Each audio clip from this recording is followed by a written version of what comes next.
Our tenements right here at work are God, family, and then business. So know your priorities, have them right.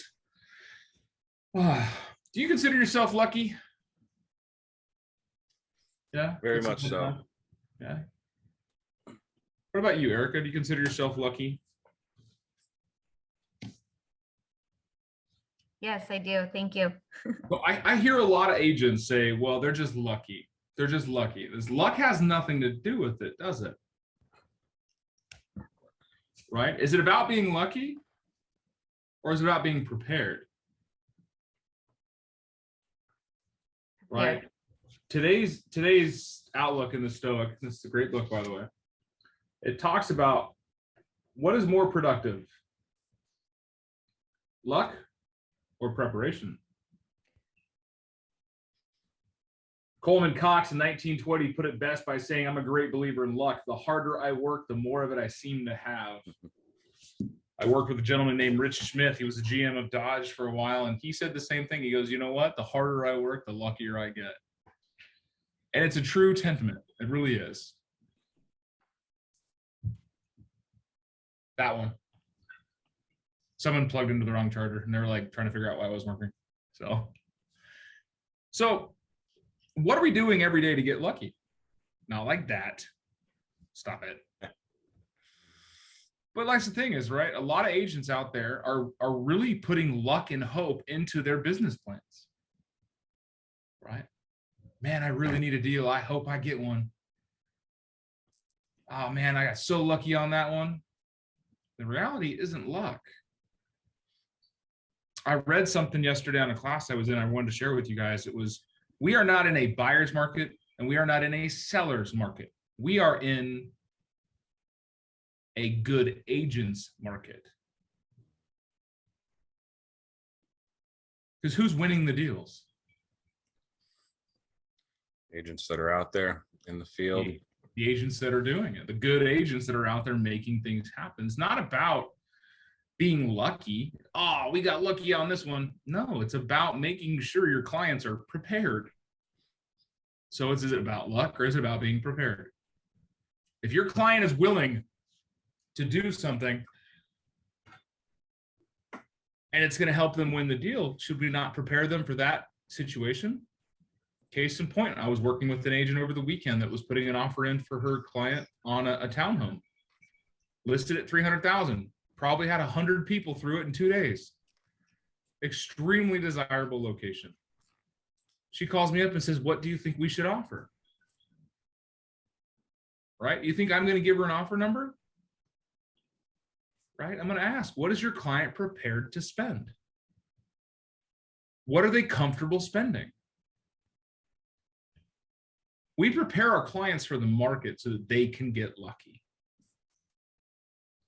If I tell your client that you need to put in $320,000 cash offer, no contingencies, and buy a puppy for the newborn baby, whatever, and that wins them a deal, is that lucky? Or is that preparation on my part by knowing the market? How well do you think you know the market? Or are you just getting lucky? What feels better, to be prepared and knock it out of the park? Or to barely make it by and just get lucky? Luck is a factor of everyday preparation. Spend the time every day to learn the market. Look at the hot sheet. Who looked at the hot sheet this morning? Who's going to? Now that I've said something, right? Who doesn't know what the hot sheet is? Be honest with me. Okay, so, okay, Chris, the hot sheet is the listings of the new activity on the market. It runs for 72 hours. So you'll see a new listing pop up, it'll stay on there. But it gives you an in-depth look right away of what's going on in the market. You can see price changes, under contracts, back on markets, kind of get a gauge of things. That's that comes out every 72 hours? Or it's in the MLS. It's a 72-hour rolling hot sheet. Gotcha. Oh, okay. If you guys go to latest listings, One of the main buttons on there. Yeah, if you go into your MLS, it's the top sheet, it's just hot sheet, and then it's going to ask you what search you want to do. Just do residential, unless you're looking for something specific. I'm going to take Go ahead, Chris. I'm going to go take the MLS class tomorrow at the Good. Nice. PAR there. 'cause I don't think they talk about the hot sheet in the ethics class. It's because it's ethics. But the thing is does that help you prepare every day to be lucky? Yeah. Right. I would rather be good than lucky. Because everyone knows the saying, luck runs what? Luck runs out. But the good die young, whatever. It's okay. Nina understood that joke. Thank you, Nina. I appreciate you. But knowing the market, understanding how to have conversations with people and what conversations to have are earmarks of success in this market. Being able to be clean, crisp, precise, and help educate your clients in making the best decision will make you more successful. Not because you're lucky, but because you're prepared. If somebody gives you an objection and you can handle it and steamroll right through it, are you lucky or are you prepared? Am I getting my point across this morning? Every day, guys, regardless of who's telling you what to do, I want you to pull up a mirror, look in it. That's who's in charge. That's you. You don't work for me. You don't work for Kristen Cole. You work for yourself. We just provide you an environment to do so. So ultimately, it's your responsibility to make sure you're prepared. And if you're not going to take the actions and efforts upon yourself to do so, then someone else is going to get lucky, not you. And you will be mad and you will be upset and you will say, wow, they're just lucky.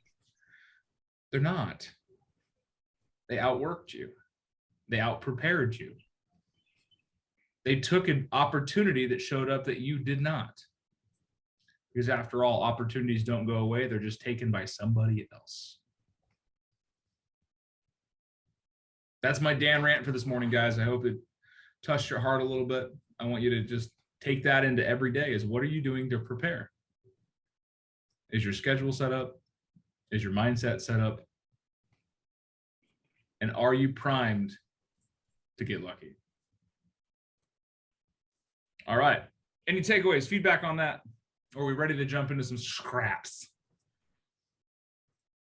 No, just reminded me that telling myself I needed a calendar today is top priority. Got to have a calendar. Got to know what's going on. Yeah. Hey, Dan, Yes, sir. great way to start out the morning, man. I like that a lot. And I think that everybody on this phone call is preparing themselves, because this is one of the money making activities anyways, is script practice. So this is a good start. Yeah. What are the $5 productive activities of a real estate agent? Right? We got lead generation, lead follow-up, going on appointments, negotiating contracts, and scripts and role play. But Dan, scripts and role play doesn't pay me. It does. It prepares you to get paid. It sharpens your axe, right? I think it was George Washington said, if I had 8 hours to chop down a cherry tree, I'd spend 7 hours sharpening my axe. I want you guys to be sharp. I want you guys to be powerful. And I want every one of you to be lucky, successful. And I want people to look at you and say, wow, damn, Chris Stone is so lucky. But in your heart and in your head, you're like, I earned this. I deserve it. Man, as a kid, I got lucky a lot. I fell out of things I shouldn't have been climbing. Luck is what happens when the negative consequences don't kill you for what you should have been caught for. That's luck. I'd rather not have luck in real estate, guys. I'd rather have skill.